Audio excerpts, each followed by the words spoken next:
নমস্কার, কেমন আছেন সবাই? আমার আরও একটা নতুন ব্লগে আপনাদের স্বাগত জানাই। আজকের আমাদের বাড়ির পাশে একটা বিয়ে বাড়ি রয়েছে, তাই সেখানে যাওয়ার জন্য একটা চন্দ্রমল্লিকা ফুল কিনে নিচের কিছু জুয়েলারিও বার করে রেখে দিয়েছি, সন্ধে সন্ধে যাব।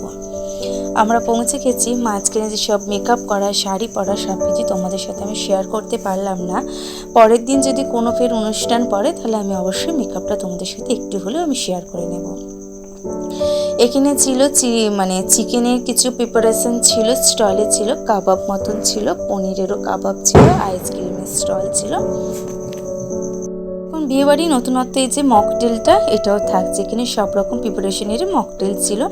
তা প্রথমে মেয়েকে আমি এখানে একটা ম্যাঙ্গো জুস করে দিতে বলেছিলাম, তা দিয়েছিল, সেটা মেয়ে খেয়েছে। আর আমি লেবন আর পুদিনা, আমি আর আমার হাজব্যান্ড দুজন মিলে খেয়েছি। আমি জানি না যে লেবন পুদিনাটা কতটা টেস্ট হয়, আমার হাজব্যান্ডকে বললো, আমার হাজব্যান্ড বলতে করে দিল। তারপর মাম্মামকে এখানে একটা আইসক্রিম দিয়েছিলাম, খেয়েছে।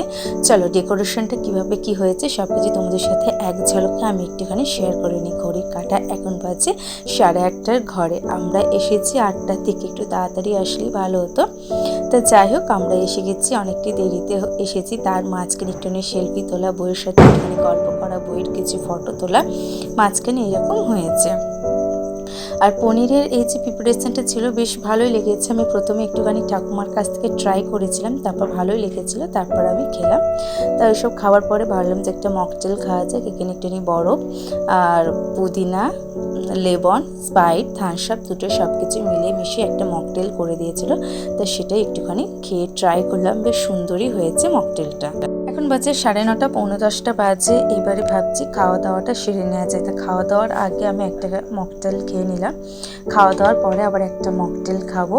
তা খাওয়ার আগে যদি একটা খেয়ে নেওয়া যায় আর খাওয়ার পরে যদি একটা খেয়ে নেওয়া যায়, খাবারটা বেশ হজমও হয়েছে। আর খাওয়ার আগে যদি খাওয়া যায়, খাওয়ার এনার্জিটাও এসে যায়। এখানে মেনু কার্ডে প্রচুর আইটেম রয়েছে, তোমরা দেখে নাও আর আমরা খাওয়াটা শুরু করি। আজকে ব্লগটা আমি এখানে শেষ করছি। কেমন হয় ব্লগটা জানাবে, খুব একটা বড় করলাম না, ছোটোখাটোর মধ্যে দিয়েই করলাম। বিদায় জানাচ্ছি, টাটা, সবাই ভালো থেকে সুস্থ থেকে।